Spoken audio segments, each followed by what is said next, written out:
السلام علیکم ورحمۃ اللہ وبرکاتہ۔ بسم اللہ الرحمن الرحیم۔ محترم ناظرین، ایک دن نبی صلی اللہ علیہ وآلہ وسلم نے اپنے کسی صحابی کے جسم پر ایک لکڑی چبو دی۔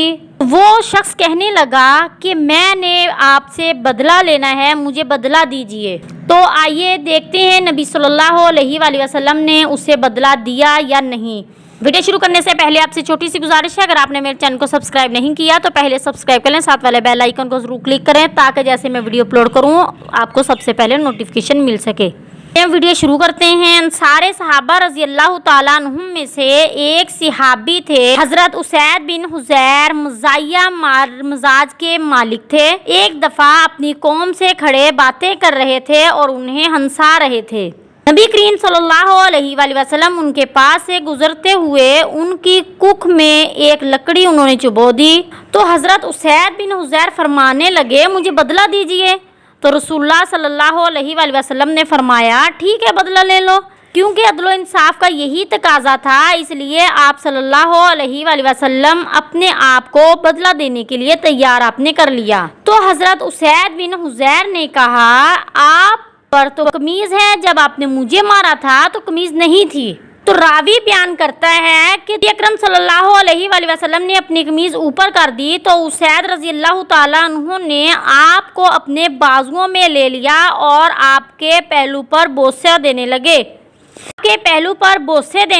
اور کہنے لگے اے اللہ کے رسول صلی اللہ علیہ وآلہ وسلم بس میری یہی نیت تھی۔ اسی طرح ایک غزوہ بدر کا واقعہ ہے کہ رسول اللہ صلی اللہ علیہ وآلہ وسلم بدر والے دن اپنے ساتھیوں کی صف بندی کر رہے تھے کہ آپ صلی اللہ علیہ وآلہ وسلم کے ہاتھ میں تیر تھا، جس سے آپ صلی اللہ علیہ وآلہ وسلم صفیں درست کر رہے تھے۔ آپ صلی اللہ علیہ وآلہ وسلم کا گزر سواد بن غزیہ کے پاس سے ہوا۔ آپ صلی اللہ علیہ وآلہ وسلم نے دیکھا وہ صف بندی سے کچھ آگے کھڑے ہیں۔ آپ صلی اللہ علیہ وآلہ وسلم نے دیکھا کہ وہ صف سے کچھ آگے کھڑے تھے۔ آپ صلی اللہ علیہ وسلم نے تیر کے ذریعے انہیں پیچھے ہونے کا کہا تو تیر کی نوک ان کے پیٹ پہ لگ گئی۔ تو حضرت سواد کہنے لگے اللہ کے رسول صلی اللہ علیہ وآلہ وسلم اللہ تعالیٰ نے آپ کو حق دے کر اور عدل و انصاف کا داعی بنا کر بھیجا ہے، آپ صلی اللہ علیہ وآلہ وسلم نے مجھے تکلیف پہنچائی ہے، لہٰذا مجھے بدلہ دیجیے۔ اللہ صلی اللہ علیہ وآلہ وسلم نے فوراً اپنے پیٹ مبارک سے کپڑا ہٹا دیا اور فرمایا بدلہ لے لو۔ تو حضرت سواد آپ صلی اللہ علیہ وآلہ وسلم کے ساتھ چمٹ گئے اور آپ کے پیٹ مبارک کو بوسہ دینے لگے۔ آپ صلی اللہ علیہ وآلہ وسلم نے پوچھا اے سواد تمہیں اس کام پر کس نے ابھارا ہے؟ تو حضرت سواد رضی اللہ تعالیٰ عنہ نے بڑا پیارا جواب دیا اور کہا اے اللہ کے رسول صلی اللہ علیہ وآلہ وسلم جنگ کی حالت میں آپ دیکھ رہے ہیں اے اللہ کے رسول صلی اللہ علیہ وآلہ وسلم جنگ کی حالت میں آپ دیکھ رہے ہیں تو میرے دل میں یہ خواہش پیدا ہوئی کہ دنیا سے رخصت ہوتے ہوئے آخری لمحے آپ صلی اللہ علیہ وسلم کے ساتھ ہوں اور میرا جسم آپ کے جسم سے لگ جائے۔ اللہ صلی اللہ علیہ وآلہ وسلم نے ان کے جذبات سن کر ان کو دعا دی تو معلوم ہوا کہ رسول اللہ صلی اللہ علیہ وآلہ وسلم اپنی ذات کے بارے میں بھی عدل و انصاف کو ملحوظ خاطر رکھتے۔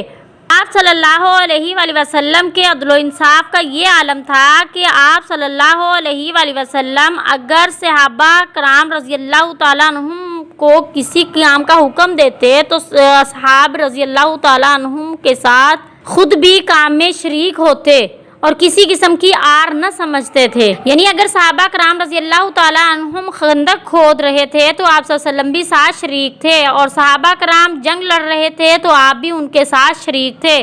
اگر صحابہ کرام حالت سفر میں تھے تو آپ صلی اللہ علیہ وسلم بھی حالت سفر میں تھے۔ ایسا نہ تھا کہ صحابہ کرام رضی اللہ تعالیٰ عنہم کسی مشقت کے کام میں ہوں اور آپ صلی اللہ ایسا نہ تھا کہ صحابہ کرام کسی مشقت کام میں پھنسے ہوئے ہیں اور آپ آرام فرما رہے ہیں، ایسا کبھی بھی نہیں ہوا تھا۔ ویڈیو اچھی لگی ہے تو لائک اور شیئر کر دیں تاکہ آپ بھی صدقہ جاریہ کے حقدار بن سکیں۔